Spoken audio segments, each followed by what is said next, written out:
I'll just do a quick intro then. Go for it. All right. Can we hear you, Gavin?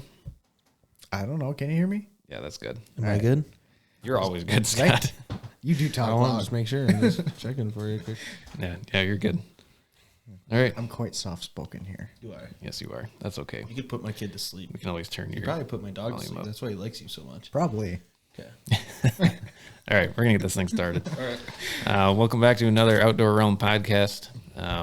Here with Joe Felmuth here with Scott Cowden and Gavin Whitney again. Today we're going to talk about the 2020 deer season recap, just our experiences and how it went on our end. So, Scott, you want to go first? Yeah. My season was awesome. I doubled up this year, meaning that I got a buck with my bow and my gun.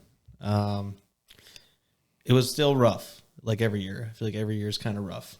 It always starts out really nice. You get comfortable, and then that's when Mother Nature and everything else starts to really throw stuff at you. This year, the weather wasn't bad for the most part, but it got warm, and it got cold, and it got warm again, and then it got cold again, which if you deer hunt, you know that's never a good thing because there's no, I think it messes with like the actual rut for the most part, right? Maybe, I don't know. Yeah. That's from what I've heard. I've heard that down the messes line, with their so. hormones. Yeah, I don't Yeah. know. I don't know if it's true or not. Don't take my word for it. But Yeah. It seems like it affects things, though. Yeah. It's harder to, like when food's available, I think it gets different too. Mm-hmm. So like when we get a bunch of snow and it covers up the fields, then it kind of starts pushing them into the woods, and then you're sitting there. Well, then all of a sudden it all melts away, and then you have to like with me, private land, you have to repattern where things are and how things are going to be. So that was kind of difficult, but up there when rut hit, it was go time. And I had, the night before I got my bow buck, I actually had a deer chasing a doe, coming around, just inching around me, and then it got close to season. I probably had about 25 minutes left. It finally came into what I thought was range, and this is another important thing. Last year I was a little too lax with my shooting lanes, like knowing where things were, remembering what's going on. And the day you don't bring a rangefinder is the day that everything happens. So just going to put that out there first. Mm-hmm. I shot way, way low on this deer. Bounced the arrow. We had a fresh snow. I checked for close to 3 hours for blood. I didn't get a single, not even a hair. Never did find the arrow.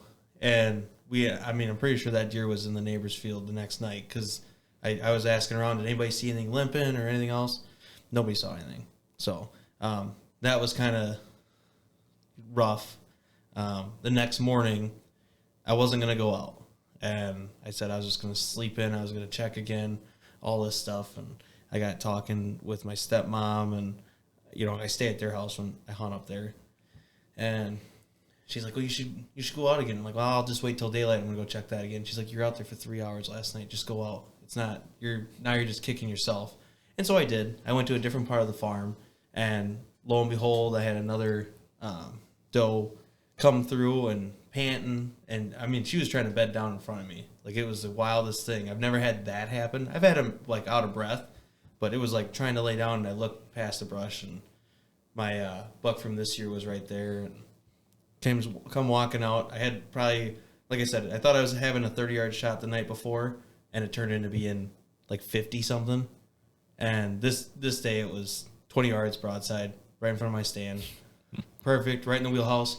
Ran 40 yards. I watched it tip over. It was perfect. I literally said to myself, I'm like, this cannot get any better than how last night went. This was the best thing that ever happened to me because it was no trailing, no worry, just, I watched him tip over right on the edge. So that was an awesome hunt. It was also, probably, I didn't hunt a whole lot, obviously, with work and stuff. I think I maybe sat 20 times, maybe, if that, all year. So The entire year? Yeah. Well, for bow hunting, yeah. Oh, okay. But yeah, that was good. And my gun buck, it was the first year we had. my girlfriend up hunting with me too. So they ended up going out down to a different part of the farm that morning, and I stayed back in. I wasn't feeling good, so I stayed in, and I've never stayed in on opening day of gun season. And I stayed in until about 8 o'clock, 9. Got out, went to this tree, laid there for a minute, and just hung out. And in the middle of nowhere on the farm where I've never even really seen a deer, I had a buck come up. And it's the same one that I had bed down in front of me during bow season the weekend before I shot my bow buck. So I saw him, couldn't get a shot. Next weekend I shot the one I got, and then gun season I saw him again. So he was staying in the area, but yeah, so I got really lucky this year. A lot of hunting is luck, so I'm going to say that too. You can do everything right, but if they don't come, there's no, you can do everything right and it's not going to work. It's just how it is sometimes. So I've only done this one other time. Usually it's gun season I'll get one, or bow hunting I'll get one, but it was good. I'm definitely not mad. So No, you had a really good season. Yeah. And your girlfriend got one too. yeah, oh yeah, she got the next day. She was really mad at me because I stayed in. Yeah, she's like, of course when I'm not with you, this happens, because that's the first thing I thought of too when I shot. I'm like, oh, I wish she was here, because I knew it could have been hers. It would have been awesome. But I'm also not gonna pass up when I'm by myself. Like, that seems really dumb, right? Yeah. So, but the next day she got a nice 8-pointer. He was nice body deer, perfect for her. First one to get her into it. I mean, she's already been hunting for years past with her dad and stuff too. And her father was up with us too, and he got a doe that weekend. So everybody got something. I just happened to get the bigger one. It wasn't planned. I'm not that kind of guy, okay? But things happen. I'm not going to complain. So That's one of the best hunting stories ever. Right. yeah. Yep. Love to talk more detail about that in another podcast, I think. But just the first time I heard that story was the best hunting story I've ever heard. You couldn't make it up. Like, it was that good. Yeah. So. Nice. Yeah, so Scott had a really good season. Touch the touchy subject now? Do you want Gavin to go? I don't know.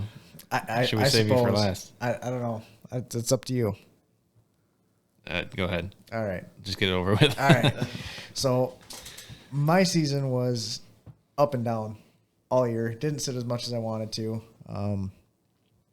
Bow season, saw a lot of shooter bucks, but they were just outside of range, or it'd be too dark. They never come when you want them to come.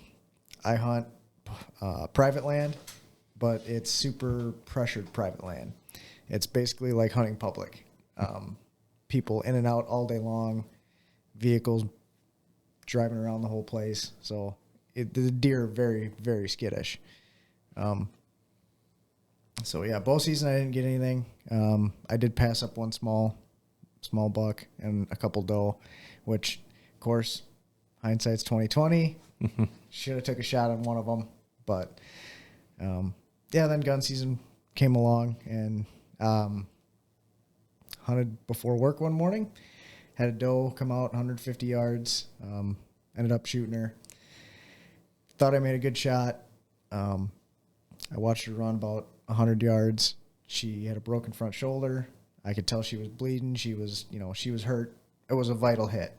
I lost sight of her. Figured she'd fallen down in tall grass and some willows that were in this little swampy area, and went and tracked her.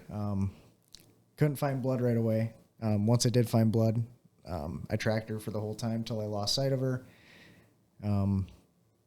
And I looked for 4 hours after I'd shot her, after I'd lost blood. Could not find her. Looked the next day for another 4 hours. Could not find her. Had the landowner and my cousin who hunts out there with me. We looked for basically the next 3 days trying to find this deer and could not find it. This was one of, I think, 4 or 5 deer that we lost as a whole hunting group this year. Just vital hits, but would lose the blood trail and lose them, or they jump the fence, go to the neighbors, and the neighbor doesn't really like us, so wouldn't give us permission to go look for it, which kind of sucks. You want to have a good relationship with your neighbors if possible, but some things just don't work out that way. But Good news. Last week my cousin went out shed hunting. He did find my deer. It was about 10 yards from where I'd lost blood. So just goes to show you can walk right past these deer. That deer was dead, and I had walked past it.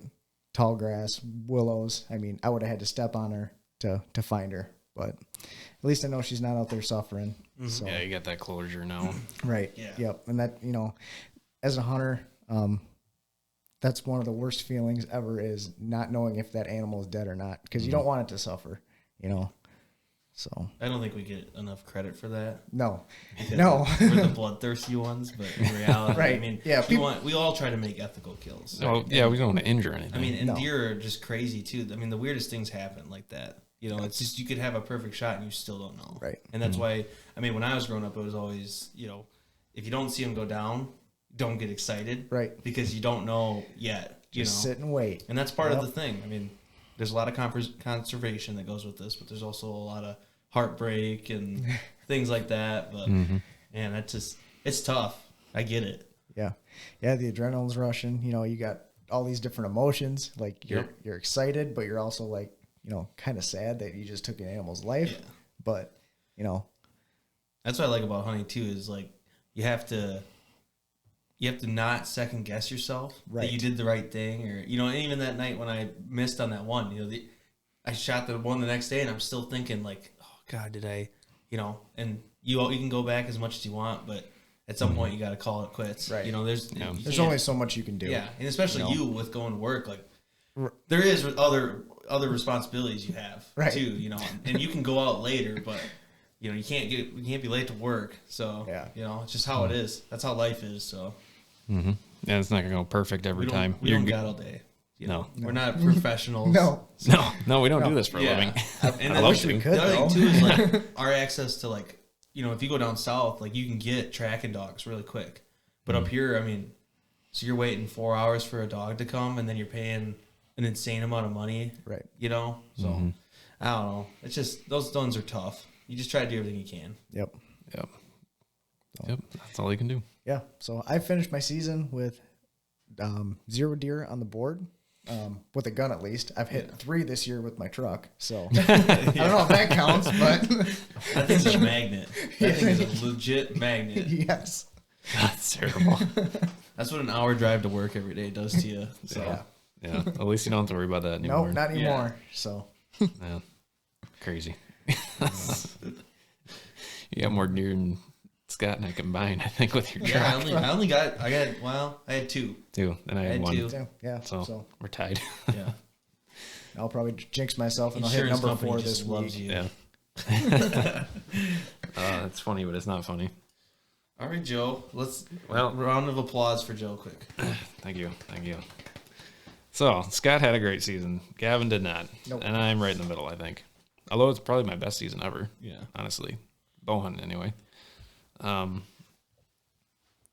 Yeah. 3rd year bow hunting. I was on this, so I hunt public land. I don't bow hunt private land at all. But I found this piece. I've hunted it before, mostly turkey and sometimes deer during the gun season. But I was trying out. I knew there was deer in here because I think I showed you guys, and whoever's watching the video, I'll show you guys a picture of a trail camera. I got this massive buck on my trail camera. He's a hard picture to forget. I wanted him, obviously, just like everybody else who knows he's out there does. Anyways, a giant buck. I got some other decent bucks on this trail camera too. So I obviously they're out there somewhere. You just got to figure out where they're at. So I did a ton of scouting. I did a lot of scouting on the ground with my bow in my hand.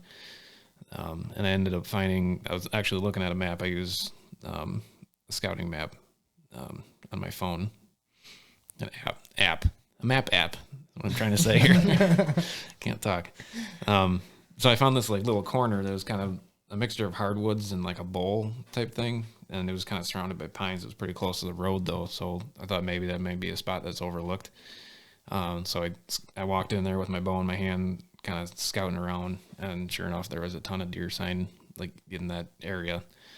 And I just droppings all over the place, rubs all over the place, trail intersections, everything I was looking for, pretty much.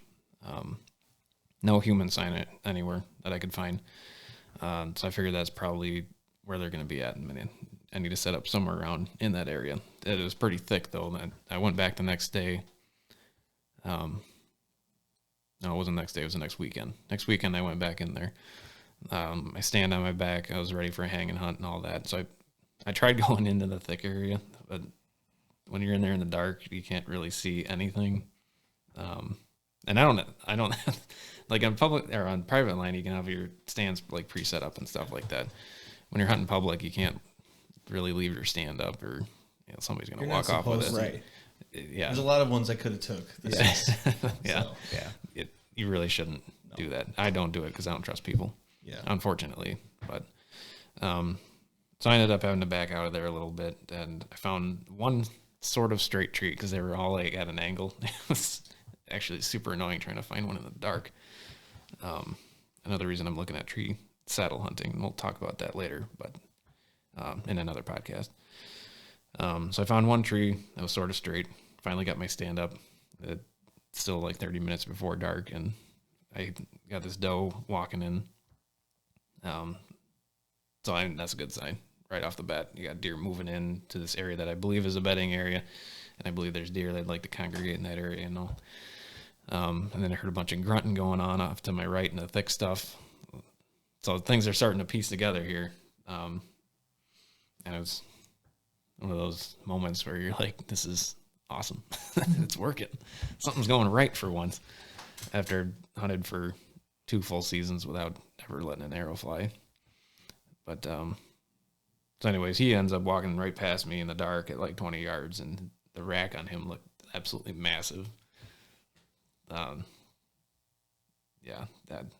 that's a... They always do, right? Yeah, they do. Right yeah. when you're looking for them, they're always like, Yeah. you think you got the biggest thing you've ever seen in front of you every time. Yeah. Yeah. And to that point, that was the biggest deer I've ever seen in my life, hunting in the woods. Yeah. It's like monster buck walking by. But so that got my heart going a little bit. But I could hear him off in the pines a little bit because I was right on the transition line there, the hardwoods and the pines. Ended up doing a little calling, and we'll go into more detail on the later podcast. But he ended up following a doe in to me, and he was a mature deer. Mm-hmm. And it was my first one with a bow. He ends up stopping about 30 yards away. I shoot, bounce it off of. This is the best part. Yeah. Explain this in detail. Yeah. My Robin Hood skills. Yeah. So I remember. Okay, I gotta stop. I remember when Joe shot him. I was up at my dad's. I was hunting too up there. I think, did we shoot our deer roughly at the same time? I think it might have been the same It weekend. was the same weekend because I was on my last day, I think, up there. I think so. But I remember waking up and I saw the phone, and I have text from Joe, and all of a sudden I have a video, and I'm like, okay, and I'm watching this, and I remember slowing everything down, and I just couldn't believe it, and I remember texting you, and I was like, am I seeing this the right. Like how it's supposed to be seen? And he's like, yep. So go ahead and tell him now. Okay, so deer walks out into like the grassy patch, so it's all open, no trees, and it's kind of thick. Like there's definitely trees between me and him, some brush, but I see what I believe is a hole in the brush. No. It was not as big as I thought it was. So yeah, I shoot through the hole that isn't a hole, bounce it off a tree branch, and it goes right into his vitals. I didn't know it at the time, but after I cleaned him out, it clipped his heart and lodged into a lung. If the arrow would have gone straight, it would either hit him like high into the back, or it would have gone right over his back. Yeah.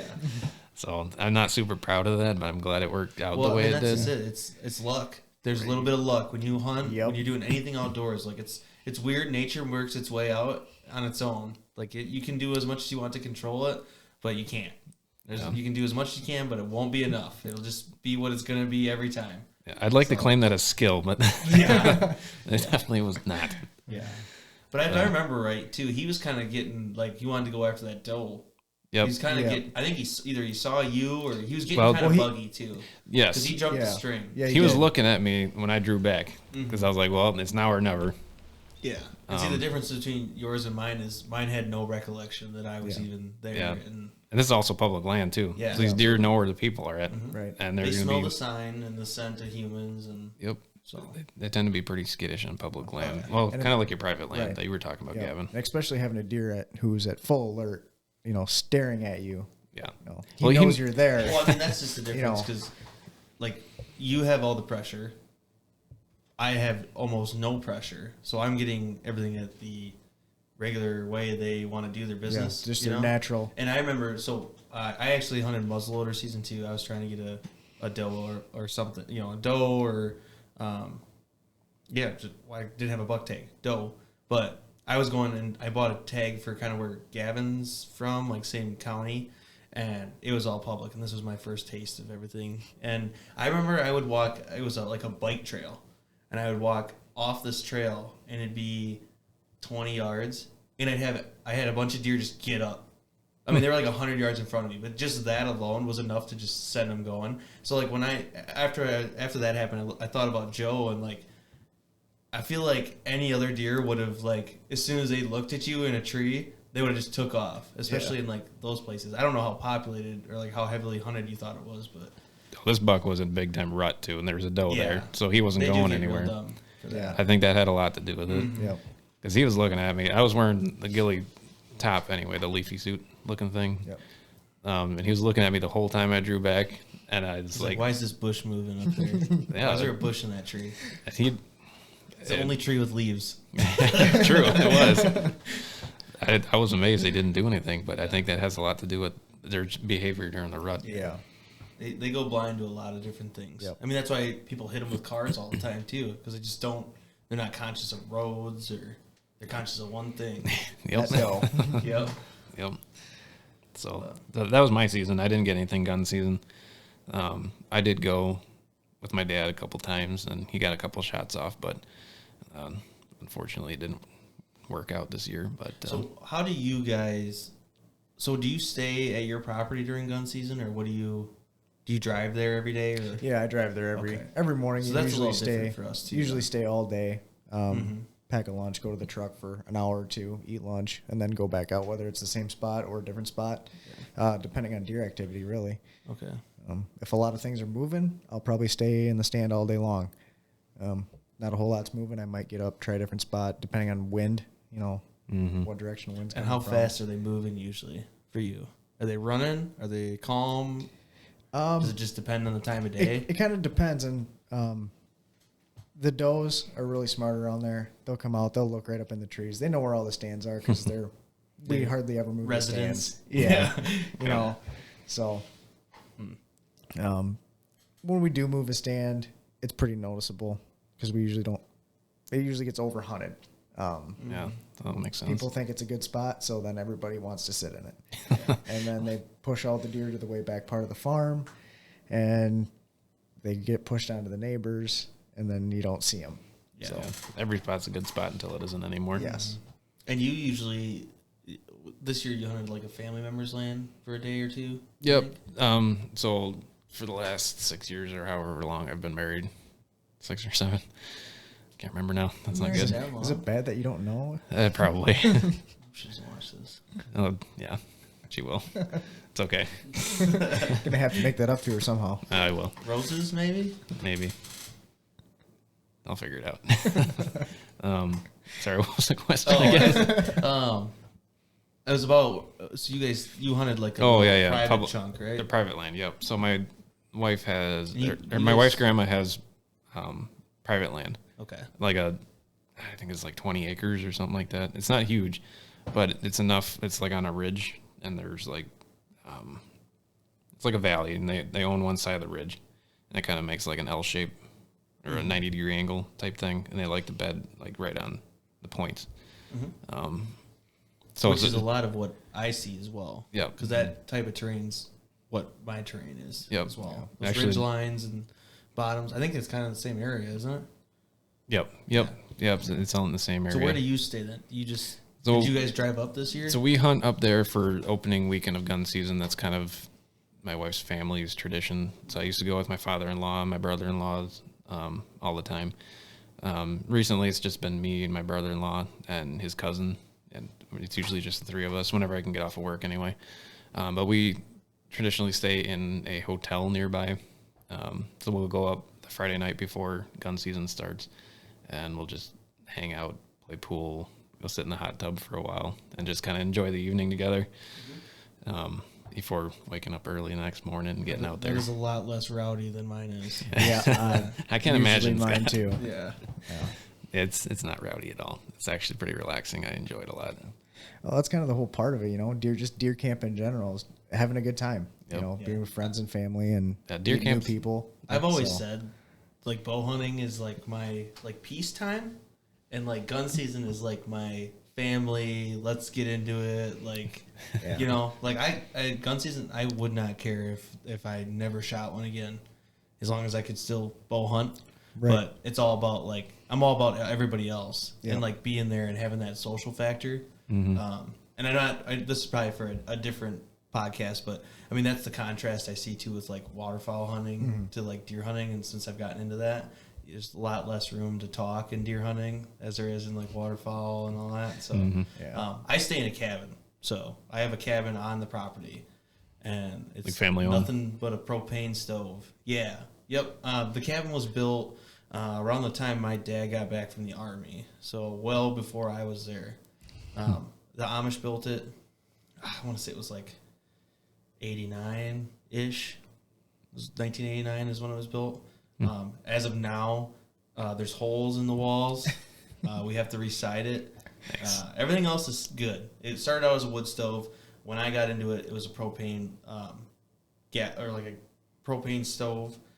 There is a propane hookup to like a thing that an actual cooking stove to make coffee, and I've never cooked off it, but I know other people have. I don't think I would.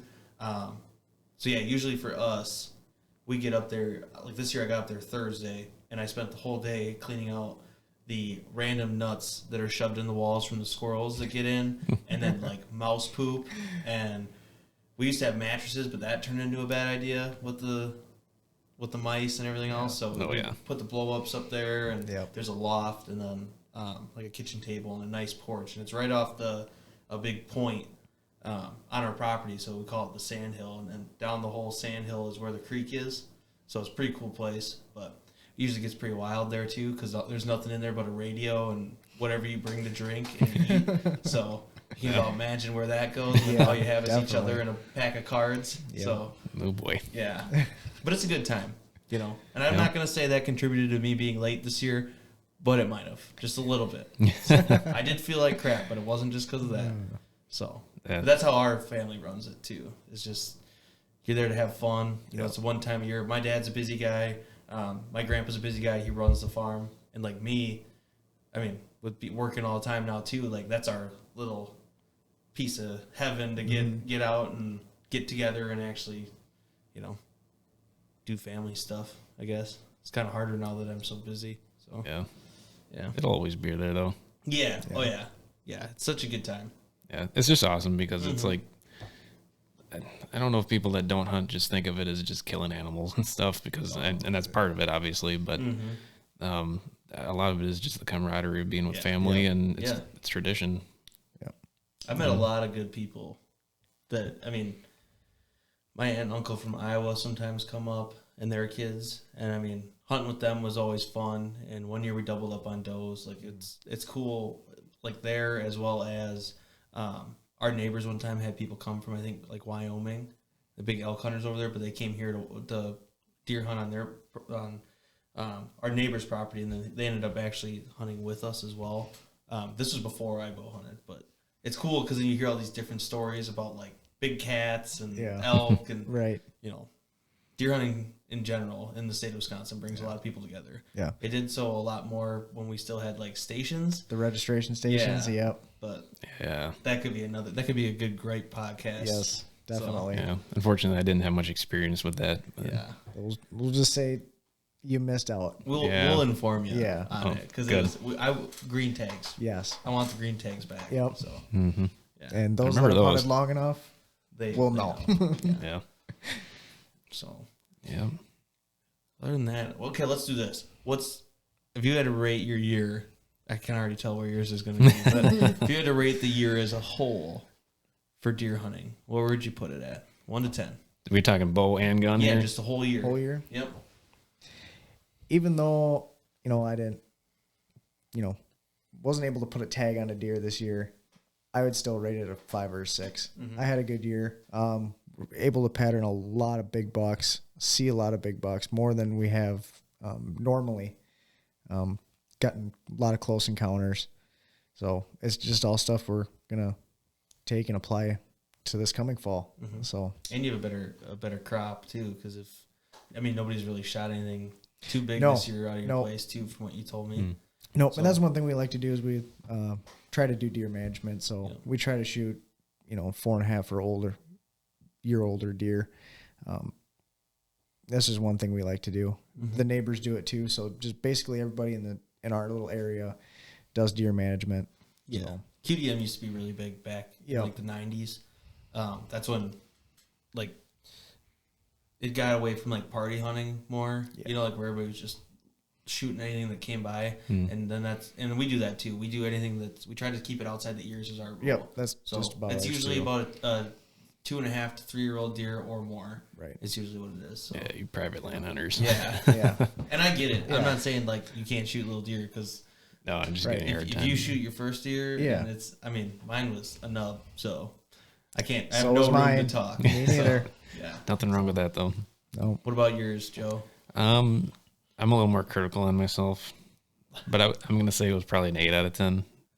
I felt extremely accomplished after shooting a mature buck on public land with a bow out of a tree stand from a spot that I scouted the week before. There was a huge amount of, it just was awesome. I don't even know how to explain it really. It's that full circle Yeah. feeling. Yes, Yeah. like it finally came together. Yep. And yeah, that in itself just puts it on the 8 level at least. Gun season was still fun though, because I went with my dad and we were able to, both times we were able to get him on a deer when we were on public land. I think that was opening morning. Yeah, it was opening morning because there were hunters all over the place. And that's just the way it is around here. The Orange Army. Yeah, it was crazy. I forgot what it was like to hunt public land on opening morning, but he was able to get a shot off. We had a deer come within like 25 yards or whatever. Something happened with his scope, I think, or something like that, and he missed, unfortunately. But it was a decent little buck, and like the spot that I picked worked out perfectly. He came in almost exactly how I had hoped he would. So that just felt good. That was a success in my mind, anyway. And he also got a shot off on that piece of private property I was talking about towards the end of the season there. So we're getting shots off at deer. That's a win, I think, right? So yeah, I'd say probably an 8 out of 10 for me. How about you, Scott? Oh, I would say 11. Yeah, I would have to say an 8 or a 9. Not so much because of me. I had a lot of ups and downs, and that was just how it is. I think every year. So I'm not gonna be critical about that. But I was a little complacent this year. I didn't do nearly as much as I wanted to, and I'm a big believer in what you do in the preseason, like in August and early September, is really decides how you're gonna do. I hung a stand that me and Nat were supposed to hunt out of, and I hung it in like October, like almost late October, and I just felt so bad doing that because I'm always put away for the most part, and I keep on top of things, but obviously with work and having the kiddo now and everything in the house and all that, people get busy, so that's why I'm not critical about it. But yeah, with doubling up, like I said, I've only ever done that once. Both deer, I'm sure I'll send Joe pictures and he can put them in so people can see, but both deer were good deer. Like I said, my girlfriend Nat, she got a really nice buck too, and that was big for me. I was more excited about that this year than anything because she put the time in, like a lot of time in, and she just hasn't been able to have it happen. So I think that was good for her to finally get that full circle moment. And I'm never afraid to like gut out a deer, so I was totally okay with it. And, but it was good. Wait, you didn't even make her own deer? I gave her the first one. So we learned on the first one because she wasn't there to watch mine. She at least get her hands a little bloody? Yeah, she helped me drag it Okay. down the hill. Alright. There's Alright. some That's steep hills good. there. I wasn't gonna let her get Good. out of that. All right. Yeah, we got that done. Next year it'll be different. So next year she'll have to be the one wielding the knife. But it was good. So I can't complain. I'm gonna go at 8.5. So Nice. yeah. Yeah. Well, Gavin, I hope you have a better year next year, man. I don't know. I hope so too. But You will. So. You got your new bow now, so I got a new bow. Beginning of last bow season. Got it dialed in about halfway through the season. Never let an arrow fly. Never even drawn back on a deer with it. So yeah, you will. hopefully, That'll be the year next year. yeah, this fall will be a good year, I think. Yeah. So I think so. I have a good feeling already, all the way around. Yeah. As long as we're not too busy. Yeah. That does get in the way of things sometimes. Yeah. Especially now I've got a kid coming in September. Yeah. doesn't Yeah. help when a certain somebody takes all of our vacation time off, and nobody else can get any vacation during. I said I was sorry for that last year. I'm not gonna do it again. I'm not gonna say sorry this year. Well, we know you're not sorry, so Yeah, that's okay. Just leave me turkey season. I'll be okay. They're playing this up. We make time. We work around stuff. It's just I come first sometimes. That's it. That's the only thing that changes. Yeah, that's all right. Not a problem. Well, Yeah, we're at. probably good on this one, huh? Yeah, I think we'll probably wrap this one up. Thanks for tuning in, guys, and yeah, Like us on Facebook and Yeah. Instagram. yeah, we are on Facebook and Instagram. If you're just listening to this, we will have the video up as well. So Yes, I'm YouTube. doing Joe's job for him right now. Thank you. Yeah. I should just let you do all the talking. I'll just sit here with the. those. Days, so. I know you could. Yeah. All right. Thanks for listening, everybody. Yeah, We'll see you thanks, next guys. time. thanks.